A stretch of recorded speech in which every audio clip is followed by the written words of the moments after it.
पंजाब कांग्रेस की कलह सुलझाने आज चंडीगढ़ आएंगे हरीश रावत। कैप्टन और सिद्धू समेत कांग्रेस के नेताओं के साथ करेंगे मीटिंग। सीएम फेस पर जारी है उठापटक। किसान आंदोलन पर सीएम मनोहर लाल ने पंजाब को घेरा। कहा, हरियाणा में घटना के पीछे पंजाब का हाथ, अगर ऐसा नहीं तो कैप्टन को लड्डू नहीं खिलाते राजेवाल। सीएम मनोहर लाल पर कैप्टन का पलटवार। कहा, किसानों के गुस्से के लिए पंजाब नहीं बल्कि बीजेपी जिम्मेदार। बयान से हरियाणा सरकार का किसान विरोधी एजेंडा हुआ साफ। करनाल लाठीचार्ज के बाद किसानों का हल्ला बोल। आज शाहबाद में दुष्यंत चौटाला का करेंगे विरोध। सरकार को दो टूक दी चेतावनी। कहा, रोक सको तो रोक लो। लाठीचार्ज के दोषी अफसरों पर एक्शन की मांग। करनाल में किसान महापंचायत में लिए गए 3 बड़े फैसले। किसानों ने सरकार को दिया 6 सितंबर तक का अल्टीमेटम। पैरालंपिक में भारत को मिला एक और गोल्ड मेडल। हरियाणा के छोरे सुमित अंतिल ने जैवलिन थ्रो में जीता गोल्ड। सुमित को 6 करोड़ तो योगेश कथुनिया को 4 करोड़ देगी हरियाणा सरकार।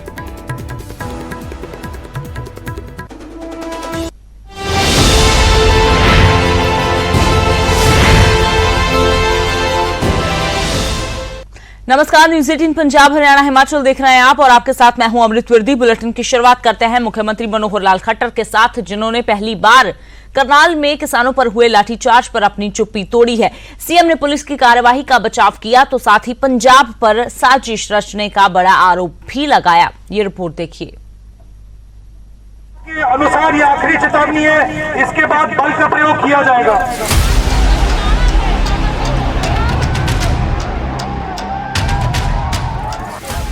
करनाल में किसानों पर हुए पुलिसिया प्रहार पर मुख्यमंत्री मनोहर लाल खट्टर ने पहली बार अपनी चुप्पी तोड़ी है। चंडीगढ़ में मीट द प्रेस कार्यक्रम के दौरान पूछे एक सवाल के जवाब में सीएम ने कहा कि करनाल की घटना जो हुई है, आपने वीडियो और ऑडियो देखे हैं, सुने हैं, मैंने भी देखी है। हमने करनाल में एक पार्टी की बैठक की थी, लेकिन एक दिन पहले कुछ लोगों ने योजना बनाई कि ये कार्यक्रम नहीं होने देंगे। किसी को हमारे कार्यक्रम के विरोध का कोई अधिकार नहीं है।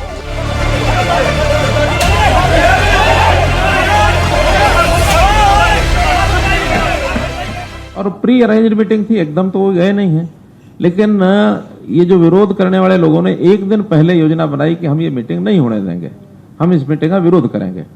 पहली बात तो इसी में है कि हमारे देश में संवैधानिक तरीके से जो लोकतंत्र की व्यवस्था होनी चाहिए, वो लोकतंत्र की व्यवस्था सबको पालन करना चाहिए और प्रशासन को, शासन को उस लोकतंत्र की व्यवस्था को बहाल करना उनकी जिम्मेवारी होती है। तो आखिर कोई विरोध करेगा हमारी मीटिंग का तो उसको क्या अधिकार है? कोई अधिकार नहीं है।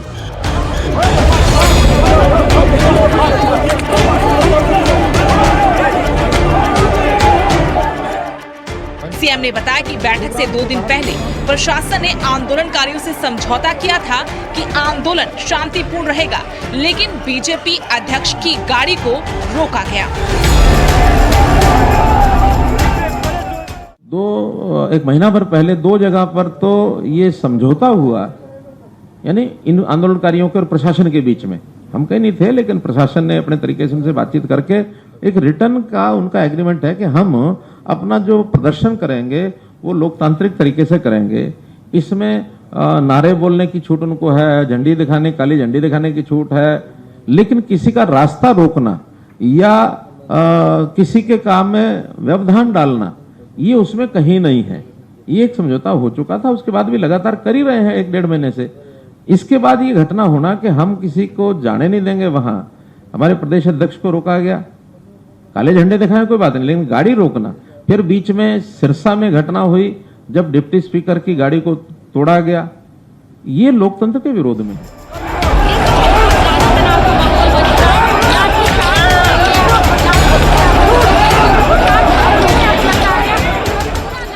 लाठीचार्ज से विवादों में आए एसडीएम आयुष सिन्हा के वायरल वीडियो पर मुख्यमंत्री ने कहा कि मैंने भी अधिकारी का वीडियो देखा है, ये शब्द अधिकारी को नहीं बोलने चाहिए थे। पर साथ ही सीएम ने ये भी कहा कि सख्ती नहीं होनी चाहिए, ऐसा भी नहीं है। अब वो जो वीडियो ऑडियो सुनी है उसमें शब्दों का चयन उस अधिकारी का ठीक नहीं है।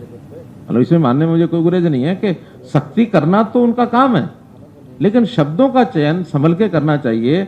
और जब लॉ एंड ऑर्डर को मेंटेन करने के लिए फोर्सेस काम करती हैं तो क्या क्या नहीं होता है, सारी सख्ती उपयोग की जाती है। प्रश्न ये नहीं है कार्रवाई हो गया नहीं है तो ये एडमिनिस्ट्रेशन पहले देखेगा, हम बाद में देखेंगे।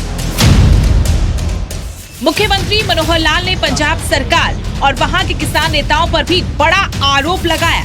उन्होंने कहा कि इस घटना के पीछे पंजाब का हाथ है, वरना राज्यपाल जाकर सीएम कैप्टन को लड्डू नहीं खिलाते। तकलीफें हैं और वो तकलीफें कोई हरियाणा सरकार से नहीं है, उनकी तकलीफें मानो केंद्रीय कानून है। कोई भी बात करें तो समझ में आता है, लेकिन हरियाणा सरकार के नाते से उनका कोई गुरेज नहीं होना चाहिए। और हरियाणा को उन्होंने बहुत गलत चुन लिया है इस आंदोलन का, और इसमें पंजाब का हाथ है। पंजाब के पत्रकार मित्र बैठे हैं, इसमें पंजाब के सरकार के लोगों का हाथ है, वरना राज्यपाल जाकर के मुख्यमंत्री को इस प्रकार से लड्डू खिलाते हुए नहीं दिखता। मैं कुछ कड़वी सच्चाई बोल रहा हूं। सीएम ने अपने किसी बयान में किसानों पर लाठीचार्ज की निंदा नहीं की। हालांकि विपक्ष किसानों पर हुए लाठीचार्ज को लेकर सरकार की कड़ी निंदा कर रहा है। यहां तक कि सत्ता में सहयोगी पार्टी जेजेपी की तरफ से दुष्यंत चौटाला ने भी इसकी निंदा की थी। वहीं विवादित बयान से सुर्खियों में आए एसडीएम को तुरंत बर्खास्त करने की भी विपक्ष मांग कर रहा है, लेकिन सीएम ने ना पुलिस की कार्रवाई को गलत ठहराया और ना एसडीएम के खिलाफ कार्रवाई की बात कही। अब देखना ये है कि विपक्ष और किसान नेता इस पर क्या रिएक्ट करते हैं। सीएम ने पुलिस की किसानों पर कार्रवाई और एसडीएम को मानो क्लीन चिट दे दी है। चंडीगढ़ से मनोज कुमार, न्यूज़ 18। तो हरियाणा के मुख्यमंत्री मनोहर लाल खट्टर की ओर से कैप्टन अमरिंदर सिंह पर वार किया गया, तो कैप्टन अमरिंदर सिंह की ओर से भी सीएम मनोहर लाल पर पलटवार किया गया। किसानों के गुस्से के लिए पंजाब नहीं बल्कि बीजेपी जिम्मेदार है। कैप्टन ने कहा कि बीजेपी ही पूरी तरह से जिम्मेदार है कि आज इस तरह से किसानों का गुस्सा फूट रहा है उन पर। ये भी कहा कि इस बयान से हरियाणा सरकार का किसान विरोधी एजेंडा पूरी तरह से साफ हुआ है। पंजाब नहीं हरियाणा के किसानों पर लाठीचार्ज किया गया। आप कृषि कानून रद्द करें, आपको भी लड्डू खिलाऊंगा। तो लड्डू खिलाने वाले बयान का जो तंज कसा गया था मनोहर लाल की ओर से, उस पर कैप्टन अमरिंदर सिंह ने कहा कि आप कृषि कानून रद्द करें, आपको भी लड्डू खिलाऊंगा।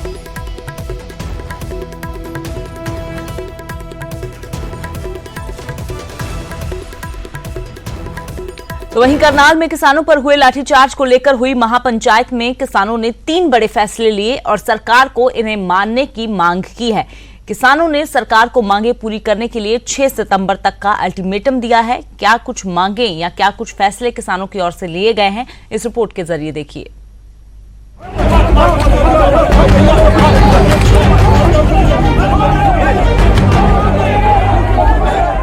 शनिवार को करनाल के बस्ताड़ा टोल प्लाजा पर बीजेपी नेताओं का विरोध कर रहे किसानों पर पुलिस की कार्रवाई से गुस्साए किसानों ने सोमवार को घरोंडा में किसान महापंचायत की। इस महापंचायत में पूरे हरियाणा से किसान नेता और किसान बड़ी तादाद में पहुंचे। किसान नेताओं ने करनाल की घटना पर आगे की रणनीति के लिए मंथन किया। इस मंथन के बाद 3 बड़े फैसले हुए। सरकार के सामने 3 प्रमुख मांगे रखी गई और सरकार को इन्हें पूरा करने के लिए 6 सितंबर तक का अल्टीमेटम दिया गया।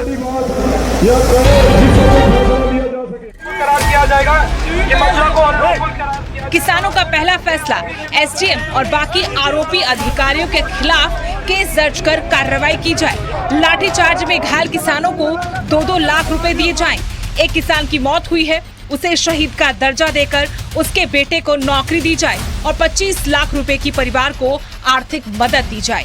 इन मांगों को पूरा करने के लिए किसानों ने सरकार को 6 सितंबर तक का अल्टीमेटम भी दिया है, वरना 7 सितंबर को करनाल में बड़ी महापंचायत होगी। आपको लगता है 7 तारीख को एक बड़ा आंदोलन फिर से, यानी कि इस आंदोलन को और ज्यादा मजबूती मिल जाएगी? सरकार अपने आप को जनता से ऊपर मानना शुरू कर दिया है सरकार ने। सरकार जनता से ऊपर नहीं होती, जनता सरकार से ऊपर होती है। जनता सरकार के लिए नहीं होती, सरकार जनता के लिए होती है। जो जनता की भावना उनको मानना पड़ेगा और नहीं मानने का हम ऐसे ही विरोध करते हैं। किसान नेता गुरनाम सिंह चढ़ूनी ने कहा कि हरियाणा के सभी किसान संगठन मिलकर संयुक्त किसान मोर्चा के आगे अपनी बात भी रखेंगे, बार बार नहीं पिटेंगे। किसान नेता गुरनाम सिंह चढ़ूनी ने सीएम मनोहर लाल के आरोपों पर भी तलखे दिखाते हुए कहा कि किसान अपने हक की लड़ाई लड़ रहे हैं, सीएम के पास जितनी ताकत है वो आजमा ले। हाँ, हम कहते हैं कि जो तेरे पे शक्ति है वो कर लेना, कभी कल कहे कि मैंने सख्ती बरती नहीं थी। तेरे पास जो तोप है चला लेना, गोली है मार लेना। हम ऐसे ही विरोध करेंगे, कल दुष्यंत आएगा शाहबाद में, वहाँ भी करेंगे, फिर आए कट्टर करनाल में, यहाँ भी करेंगे। हम इसी तरह से हमारा विरोध जारी रहेगा। जो उनको करना है वो अपनी क्रूरता दिखा लें। मुख्यमंत्री मनोहर लाल किसानों से आगे भी सख्ती से निपटने के मूड में है, तो किसान भी पीछे हटने को तैयार नहीं है। किसानों ने ऐलान कर दिया है कि वो बीजेपी के नेताओं का विरोध जारी रखेंगे, यानी आने वाले दिनों में भी तलखी देखने को मिल सकती है। करनाल से हिमांशु नारंग, न्यूज़ 18। तो वहीं करनाल लाठीचार्ज के बाद किसानों का हल्ला बोल जारी है। अब दुष्यंत चौटाला का विरोध करेंगे किसान। आज शाहबाद में दुष्यंत चौटाला का कार्यक्रम है और किसानों का कहना है कि हर कीमत पर विरोध तो होकर ही रहेगा। गुरनाम चढ़ूनी ने कहा कि विरोध तो होगा ही, भले ही पूरी ताकत झोंक दे सरकार। तो इससे पहले आपको बता दें कि करनाल के बस्ताड़ा में जिस तरीके से बीजेपी का विरोध किया जा रहा था, उसके बाद किसानों पर लाठीचार्ज कर दिया गया, लेकिन उसके बाद किसानों का गुस्सा और भी ज्यादा देखने को मिल रहा है। कि जो तेरे पे शक्ति है वो कर लेना, कभी कल कहे कि मैंने सख्ती बरती नहीं थी। तेरे पास जो तोप है चला लेना, गोली है मार लेना। हम ऐसे ही विरोध करेंगे, कल दुष्यंत आएगा शाहबाद में, वहाँ भी करेंगे, फिर आए कट्टर करनाल में, यहाँ भी करेंगे। हम इसी तरह से हमारा विरोध जारी रहेगा। जो उनको करना है वो अपनी क्रूरता दिखा लें। हाँ, हम कहते हैं। तो करनाल में हुए किसानों पर लाठीचार्ज पर कांग्रेस के नेताओं ने भी अफसरों को चेतावनी दी है और कहा कि हमारी सरकार आने पर एक एक लाठी का हिसाब लिया जाएगा। देश है जहां पे लगातार किसान पे बल का प्रयोग किया जा रहा है, किसान को निशाना बनाया जा रहा है, किसान की आवाज कुचलने के लिए। ऐसा लगता है किसान विरोध के मामले में खट्टर साहब को मेडल लेना चाहते हैं। वो मेडल कहां से, अपनी हाईकमान के सामने लेना चाहते हैं, किससे लेना चाहते हैं, मगर लगातार कहीं पानी वाटर कैनन की बौछारों से, कहीं आंसू गैस के गोले दाग के, कहीं लाठीचार्ज से, कहीं बैरिकेड लगाकर जिस प्रकार से किसान की आवाज़ को कुचलने का, किसान को बारी बारी उकसाने का प्रयास सरकार कर रही है,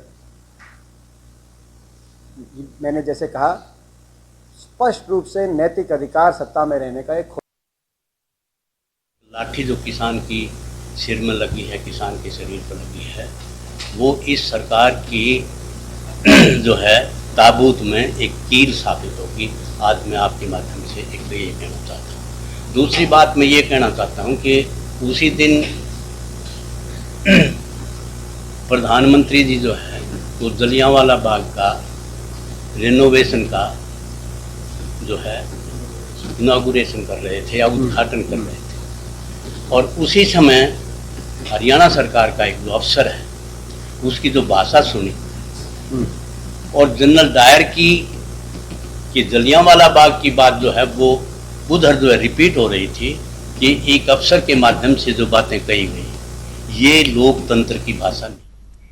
तो कांग्रेस के नेता कह रहे हैं कि पूरा हिसाब लिया जाएगा हमारी सरकार आने पर। तो वहीं कुमारी शैलजा ने लाठीचार्ज को लेकर हरियाणा सरकार को कटघरे में खड़ा किया है।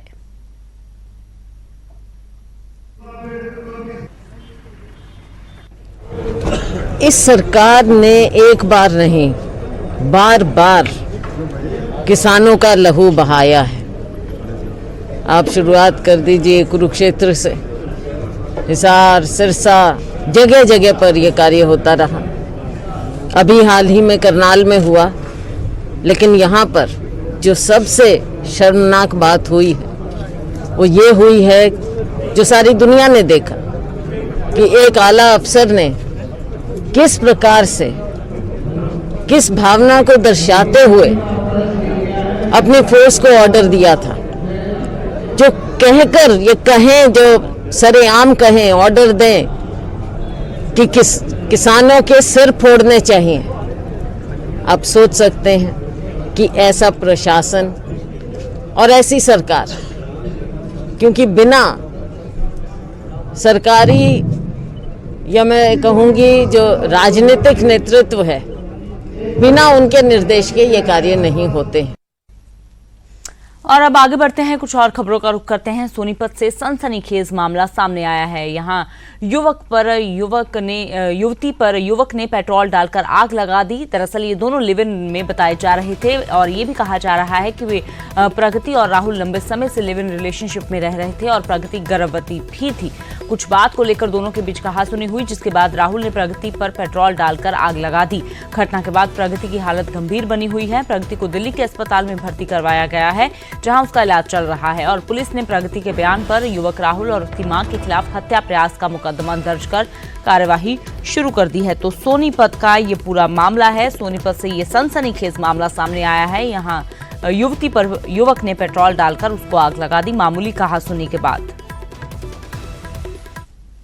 इतला आएगी ऐसे प्रगति जो ना बर्न केस में दाखिल है, कार्रवाई करेगी। इतला पर मैं नरेला पहुंचा, नरेला जाकर मालूम हुआ कि वो सफदरजंग हॉस्पिटल दिल्ली में रेफर हो गई है। वहाँ सफदरजंग हॉस्पिटल दिल्ली पहुंचा, वहाँ से प्रगति का उसकी माँ की हालत में बयान हासिल किया, जिसने बतलाया कि उसके पति राहुल ने उसके ऊपर तेल डालकर आग लगा, कपड़ों में आग लगा दी, जिससे वो जगह अवस्था में इलाज के दौरान देर इलाज है, उसको में इलाज चला हुआ है।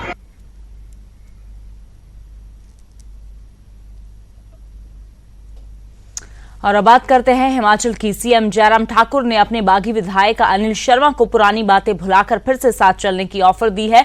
सीएम बनने के बाद सोमवार को जयराम ठाकुर पहली बार सदन विधानसभा क्षेत्र में कोटली के अधिकार दौरे पर आए थे। बता दें कि कोटली में अनिल शर्मा को पुश्तैनी घर है और इसे इनके परिवार का राजनीतिक गढ़ माना जाता है। जयराम ठाकुर ने कोटली बस स्टैंड पर अपने संबोधन में कहा कि जो भी राजनीतिक घटनाक्रम हुआ उसके लिए वो ना तो खुद को और ना ही अनिल शर्मा को दोषी मानते हैं। शायद नियति में ही ऐसा लिखा था और उसके तहत ही सब कुछ हुआ। उन्होंने कहा, ना आप बुरा मानो ना हम बुरा मानेंगे, अब फिर से साथ चलकर काम करते हैं। बता दें कि इससे पहले अनिल शर्मा ने अपने संबोधन में उनके क्षेत्र में हुए उद्घाटनों और शिलान्यासों की पट्टिकाओं पर उनका नाम ना होने को लेकर नाराजगी जताई थी।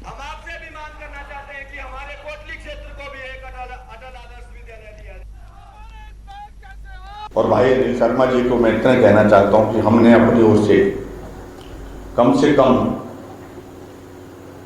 आप हमें दोष नहीं दे सकते, क्योंकि इसका भगवान साक्षी है। लेकिन फिर भी अलग तरह की परिस्थितियां, शायद कई बार ऐसे हालात बन जाते हैं, कई बार आदमी के हाथ में चीजें नहीं रह जाती हैं, और इसलिए जो भाग्य को मंजूर था शायद वही उस तरह से हुआ। मैं इनको दोष नहीं दे रहा हूं, मैं ऐसा मानता हूं कि भाग्य में प्रारब्ध में शायद ऐसे ही लिखा था, ऐसे ही होना था। लेकिन फिर भी दौर आया, ऐसा दौर शायद राजनीति में आता रहता है, इसलिए ना आप बुरा मानो ना हम बुरा माने। मेरे बेटे ने चुनाव लड़ा तो मैं बिल्कुल कमजोर और मेरी सेहत बिल्कुल गिर गई थी। लोगों ने कहा क्या हुआ, मुझे बहुत एक मन की एक ऐसी पीड़ा थी जिसका मैं बयान नहीं कर सकता था। परंतु उसके बाद मेरे मन में एक बात आई कि इंसान जो मर्जी कर ले, ऊपर वाला बैठा है, जो करना हो वो करेगा।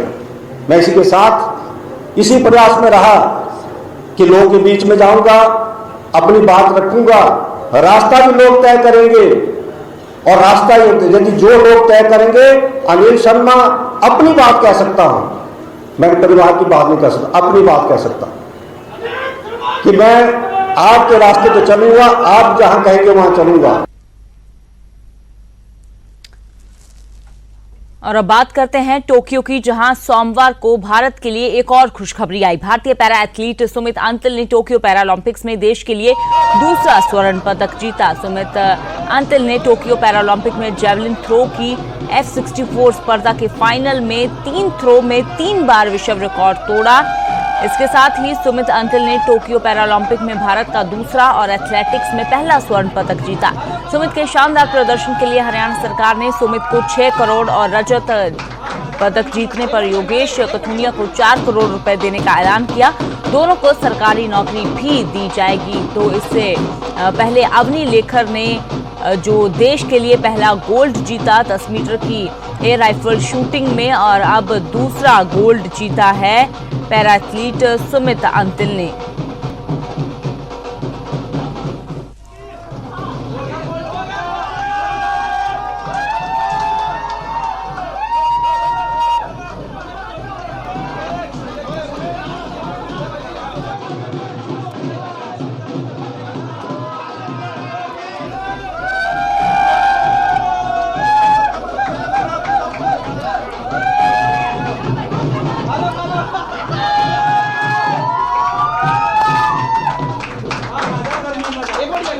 तो कुछ सवालों की बात करते हैं जो कोरोना काल में कई लोगों के मन में आए कि क्या सैनिटाइजर हानिकारक है, क्या टीका आपके डीएनए को प्रभावित करता है, और क्या टीकाकरण आपको कोविड-19 संक्रमित कर सकता है।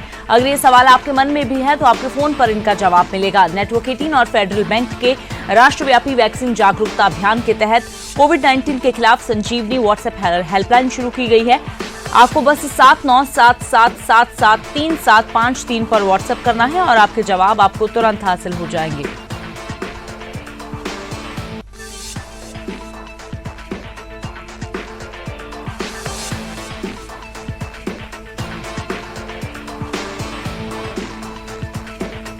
तो कोविड-19 महामारी ने परस्पर निर्भरता की भावना को सुदृढ़ किया है, जिससे कि पूरा देश इस विपत्ति का एकजुट होकर मुकाबला कर सके। नेटवर्क 18 इस मुहिम में हर कदम पर आपके साथ होगा, क्योंकि जब तक सभी सुरक्षित नहीं होते तब तक कोई भी सुरक्षित नहीं होगा। इसी सोच के आधार पर हमारे कैंपेन संजीवनी का लक्ष्य यह सुनिश्चित करना है कि वैक्सीन पाना सभी भारतीयों का अधिकार है।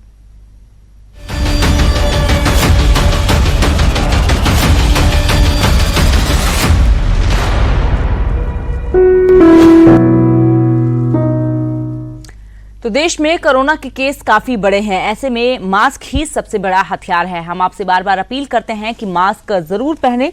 इसको लेकर न्यूज़ 18 ने एक मुहिम भी शुरू की है, #मास्क पहनो इंडिया। तो आप खुद से ये प्रण लीजिए कि जब तक ये महामारी है आप मास्क नहीं उतारेंगे।